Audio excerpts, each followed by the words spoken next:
Starting your wavy curly hair journey can be super overwhelming. So here are my top 7 tips to start your curly hair journey off right. Tip number 1. Travel sizes. I cannot stress this enough.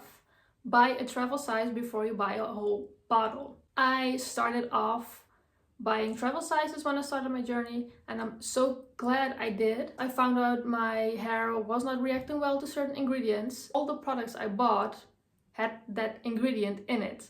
So I'm happy I didn't buy full-size products first, because otherwise I would be so frustrated with my hair and it would have cost me a lot of money. Travel sizes is the way to go. Tip number 2. Forget about curl type. It's not important. You can have different types of curls on your head. I mean, I have mixed curl patterns. More important is your hair type. Porosity, density, and the width of one single hair strand are way more important than curl type. These 3 combined are your hair type. Once you find out what your hair type is, you can easily pick the products that will work best for you. Third tip.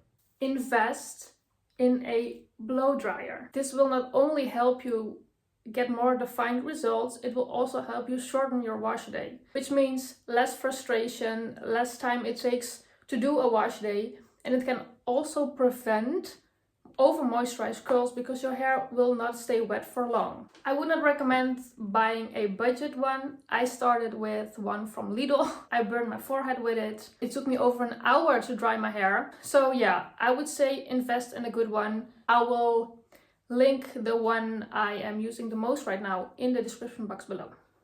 Tip number 4. Keep it simple. You don't have to buy all the products at once. You will probably not even need them. I would say start off with a leave-in and a gel.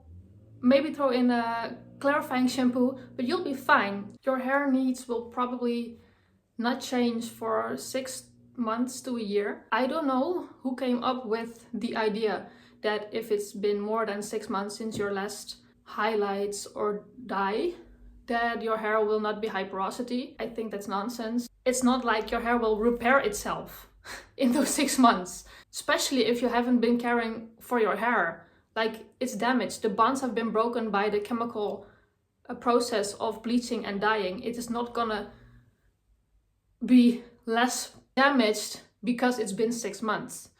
Damaged hair will need to grow out. Whatever you do, it's not gonna like heal it, repair it. It's mostly gonna mask the fact that it's damaged by products. And if you hate me for it, sorry. Which brings me to my fifth, hard to say as a Dutchie, this is not easy. Be patient.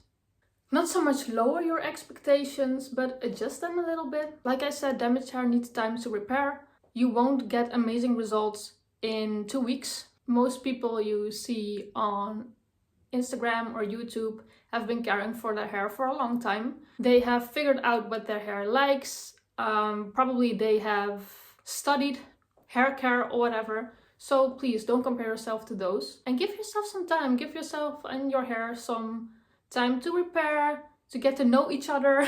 Give yourself some time to experiment with different products, different techniques, see what works for you. Go get a haircut. Like, there's so much things that influence the way your hair behaves.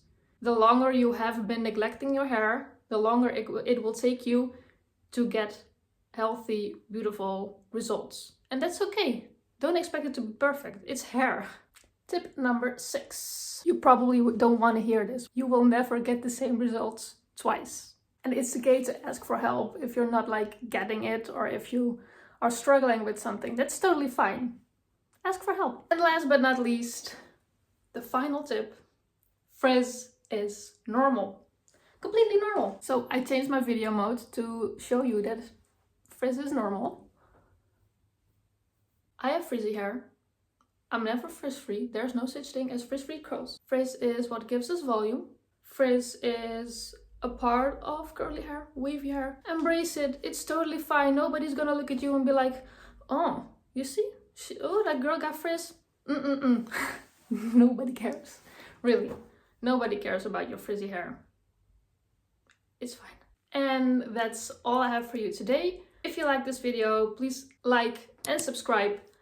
Let me know in the comment section below what your biggest struggle is, and I'm happy to help. Alright, I see you next week.